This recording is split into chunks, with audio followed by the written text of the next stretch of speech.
Hey guys, welcome back to another video in the r/PettyRevenge subreddit. You know, I was thinking about the expression, revenge is a dish best served cold. Then I also considered revenge is sweet. So I've come to the conclusion that revenge is ice cream. Yum!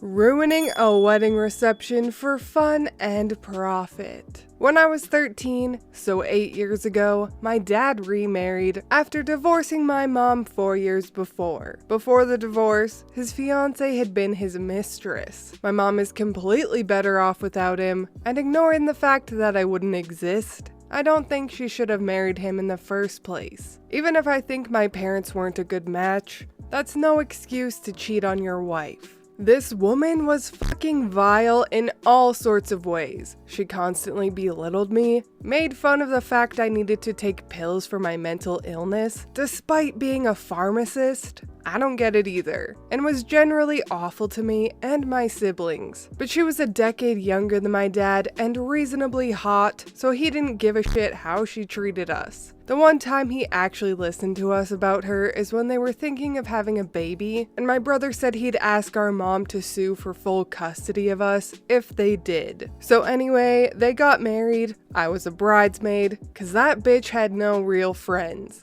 The other two bridesmaids were her sister and my sister. My brother was the best man because she didn't like my dad's best friend. He and my dad still don't talk to this day, even though the guy was like an uncle to me as a little kid. It was a wedding. Everything went normally. But at the beginning of the reception, before the first dance, we were taking pictures in front of a chocolate fountain, looking like the happy family we never were and never would be. I'm on the autism spectrum and have a problem maintaining eye contact. This extends to looking at a camera, so when we had to retake a photo because I wasn't looking, she leans down and whispers something in my ear. I'm not going to repeat it, but it involved the R word. I don't like saying it. Anyway, I kinda snapped and decided she was gonna pay for this. No one noticed, or at least no one called me out, when I started slowly moving the chocolate fountain towards the edge of the table. When it got to the edge, it makes contact with the back of that pure white wedding dress and slowly drips down. By the time she notices, it looks like she's shit herself. But for all anyone else knows, this was an accident. She has no spare dress, and that stain is not coming out. So first dance, cutting the cake, speeches, everything. This woman has what looks like a shit stain on the back of her dress. It was a small revenge, but it was so worth it.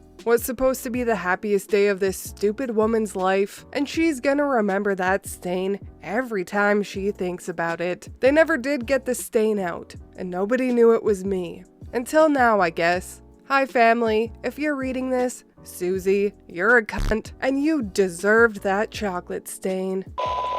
Leave me your leftovers, two can play at that. So this is a short little tale that I'm comfortable sharing now that I've left the company that this happened at. I worked at a smallish company for a good 5 years delivering gravel and asphalt with dump trucks. My boss, who we will refer to as Fred, was a nice enough guy. He would often fill in for us truckers when one of the four of us had to take a sick day or went on vacation. The only downside to Fred doing this was the man was always eating. It wasn't an unusual occurrence to get back from your days off to find food wrappers throughout your truck. As annoying as this was, we put up with it until it got worse. He started leaving uneaten food in the trucks as well. We all confronted him about it, and he apologized and said it wouldn't happen again. But it did, or this story wouldn't be much of a story. I wasn't able to come in over the weekend to run a load like I normally do, so Fred ran it for me. When I got in on Monday, I found a half-eaten rotisserie chicken sitting on my passenger seat.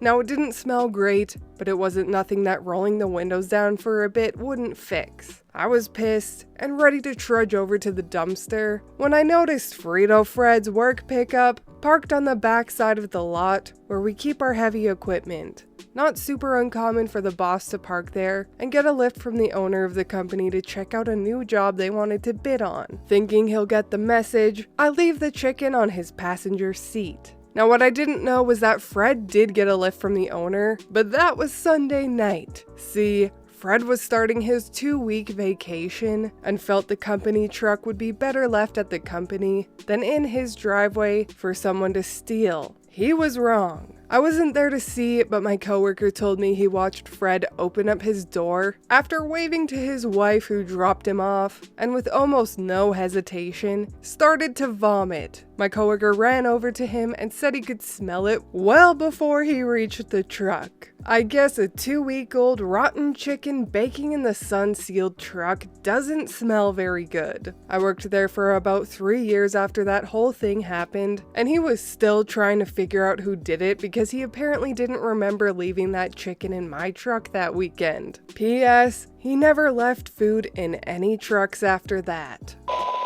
Stupid woman beats water department workers. My ex-husband and I bought our home from his parents. They had the house built in the 50s.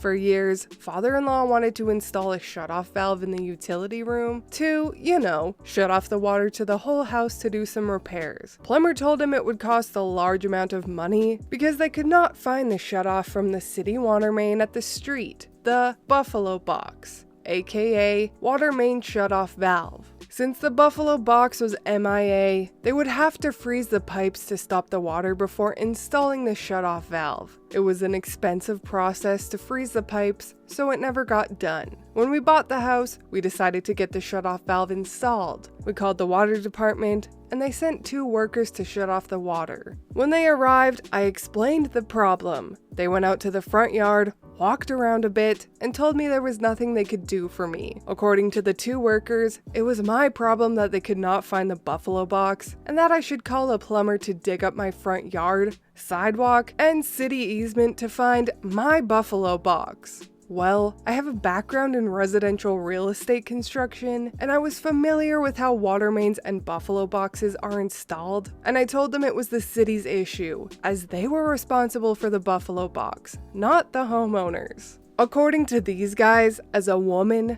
I did not know what I was talking about, and they left. They were incredibly rude about it, but peons like these think they can get away with being rude to an ignorant woman like me. Fast forward to a year or so later. I get a call from the city manager asking why I hadn't paid my water bill for over a year. I told him that I wanted to pay my water bill, but I wanted them to first turn off my water. He was a bit taken aback that I wanted them to turn off the water. So I explained what the city workers told me about locating the Buffalo Box and their attitude about women not understanding those types of things. I also told them that if the city could not turn off my water, I would be happy to have free water forever, because I would never pay another bill. We had a nice long chat about the situation, and he said that he would resolve my concerns. The next day, these same 2 guys show up at my house with some digging equipment and spend the whole day digging up the easement and the sidewalk. Their attitudes were rather somber, because the city manager told me he was going to give them a talking to about how they mishandled the situation. I even got an apology. They found the Buffalo Box under the city-owned sidewalk. They fixed the Buffalo Box so it would be accessible and came the next day to fix the sidewalk. They asked if I wanted the water turned off.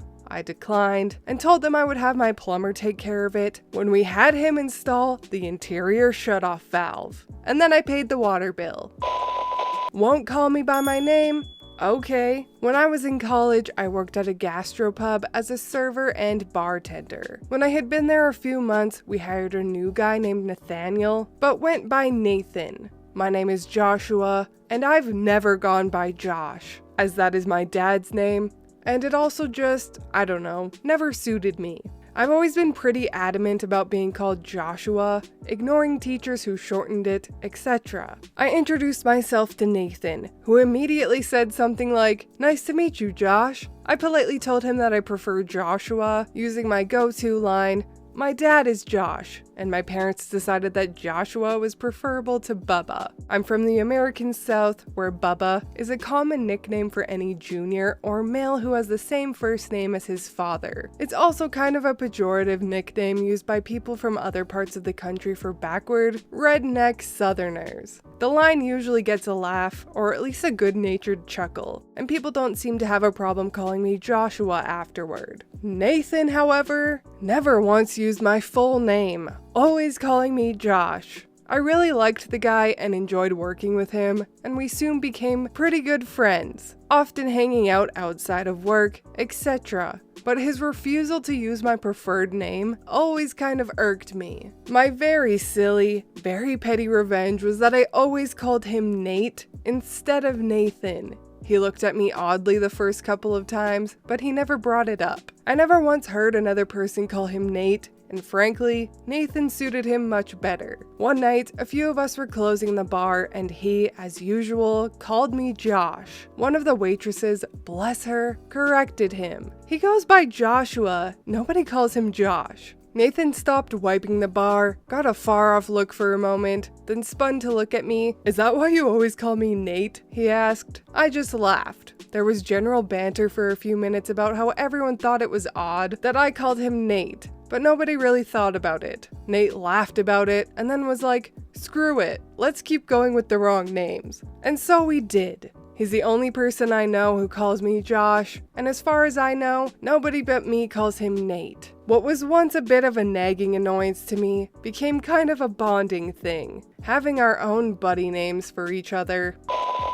I did Nate see that coming. Two friends just joshing around. It's in their nature. Okay, I'll stop with the puns. But it's just my innate humor. I'm sorry, I'm stopping now for real. But in all seriousness, that story was very wholesome and adorable. I enjoy positive petty revenge outcomes from time to time. Very cute. But anyways, I hope you enjoyed the petty revenge stories and didn't unsubscribe because of my terrible jokes. I've been told that I was a dad in a past life. Anyways, if you did enjoy the stories, please leave a like and subscribe. I truly appreciate when you do. And I will see you in the next Reddit stories. Bye!